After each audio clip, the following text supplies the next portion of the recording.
जय भोले की हर हर महादेव, बम बम भोले। आज मैं आपको शिव महापुराण के सिद्धेश्वर संहिता का 3रा अध्याय सुना रही हूँ। सुनिए। ब्रह्मा जी का उपदेश। व्यास जी बोले, सूत जी के ऐसा कहने पर उन समस्त ऋषियों ने पूछा, हे महामुनि, यदि आप हमें शिव महापुराण सुनाते तो आपकी बड़ी कृपा होती। मुनियों द्वारा ऐसे वचन सुनकर शिव पुराण का स्मरण करते हुए सूत जी बोले, अच्छा तो अब आप परम दुर्लभ शिव महापुराण को ही सुनिए, जिसमें भक्ति, ज्ञान और वैराग्य तीनों का वर्णन है।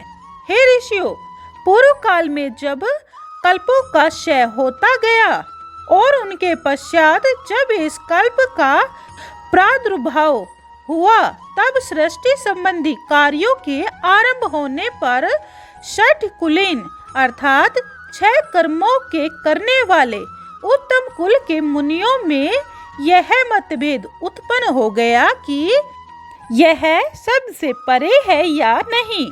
तब इसके निर्णय के लिए वे लोग ब्रह्मा जी के पास गए। ब्रह्मा जी ने कहा, जो सबसे पूर्व उत्पन्न हुआ है, जिसमें मन वाणी की कोई गति नहीं और जैसे ब्रह्मा, विष्णु, रुद्र, इंद्र आदि महाभूतों और इंद्रियों आदि से युक्त सारे जगत की उत्पत्ति है, वही सबसे परे है। वह सर्वज्ञ जगदीश्वर शिव है, जो परम भक्ति से दिखाई पड़ते हैं, तथा रुद्र आदि सभी देवता जिनके दर्शनों की अभिलाषा रखते हैं। अधिक क्या कहूँ, शिवजी की भक्ति और भक्ति से ही उनके प्रसाद की प्राप्ति होती है। जैसे बीज से अंकुर और अंकुर से बीज की उत्पत्ति होती है। अतः हे ब्राह्मणों, आप लोग महादेव जी का प्रसाद पाने के हेतु 1000 वर्ष का दीर्घ यज्ञ करें, जिसमें शिव की कृपा से आपको साध्य और साधन का ज्ञान होगा। इस पर मुनियों ने पूछा, हे भगवान, यह साध्य और साधन क्या है? ब्रह्मा जी बोले, साध्य शिव पद है और साधन उनकी सेवा है, परंतु इसके लिए साधन को सर्वथा ही निष्प्रह होना चाहिए। जब इस प्रकार वेद विधि से भगवान शिव की आराधना होती है, तब परमेश्वर पद की प्राप्ति हो जाती है। इस संबंध में स्वयं भगवान शिव ने भी कई निर्देश दिए हैं। कानों से सुनना, वाणी से कहना और मन से मनन करना भी एक महान साधन है, क्योंकि वे महेश्वर सर्वथा ही सुनने, कीर्तन करने और मनन करने योग्य है। इसीलिए साध्य तक पहुंचना हो तो साधन में जुट जाना आवश्यक है। प्रत्यक्ष का ही विश्वास होता है। अतः बुद्धिमान को चाहिए कि पहले गुरु के श्रीमुख से श्रवण कर कीर्तन और मनन द्वारा शिव योग को प्राप्त होवे।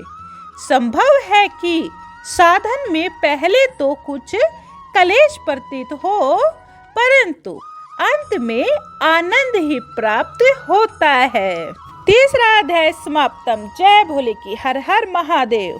4था अध्याय संत कुमार व्यास संवाद। सुनिए।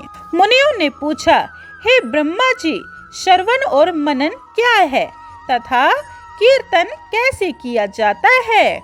ब्रह्मा जी ने कहा, ईश्वर के रूप, गुण, नाम और उनके विलासों में अपनी पूजा और जप से रुचि बढ़ाना तथा निरंतर अपनी युक्तियों सहित अपने मन को उनके सम्मुख रखना ही मनन और परब्रह्म महादेव जी अथवा शंभु भगवान के नाम का बारंबार जप करना ही कीर्तन है, तथा दृढ़ होकर भगवान संबंधी शब्दों को कानों से सुनना और उसे चित्त में स्थिर करना ही श्रवण है।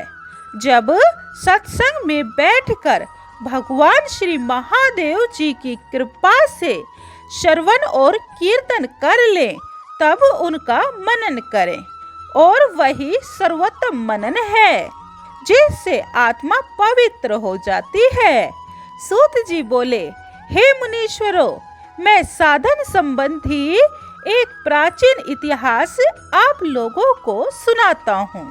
एक समय सरस्वती नदी के तट पर मेरे गुरु पराशर पुत्र वेद व्यास जी तप कर रहे थे, तो संत कुमार जी ने उनके निकट आकर उनसे पूछा, हे भगवान, शिव जी तो प्रत्यक्ष सबके सहायक हैं, फिर आप ऐसा तप क्यों कर रहे हैं?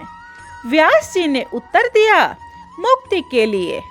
इस पर संत कुमार जी ने कहा, अवश्य, पहले मुझे भी ऐसा ही भ्रम हुआ था और मंदराचल पर्वत पर जाकर तप करने लगा था, परंतु दयालु शिव जी की आज्ञा से नंदकेश्वर ने आकर मुझे यह बतलाया कि शिव जी के श्रवण, कीर्तन और मनन से मुक्ति प्राप्त हो जाती है।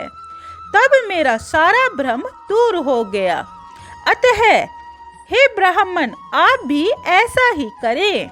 यह कहकर संत कुमार जी चले गए। इस पर ऋषियों ने सूत जी से पूछा कि जो श्रवण, कीर्तन और मनन नहीं करता, उस जीव की मुक्ति कैसे होती है, तथा बिना यत्न किए ही वह कैसे मुक्ति प्राप्त कर सकता है।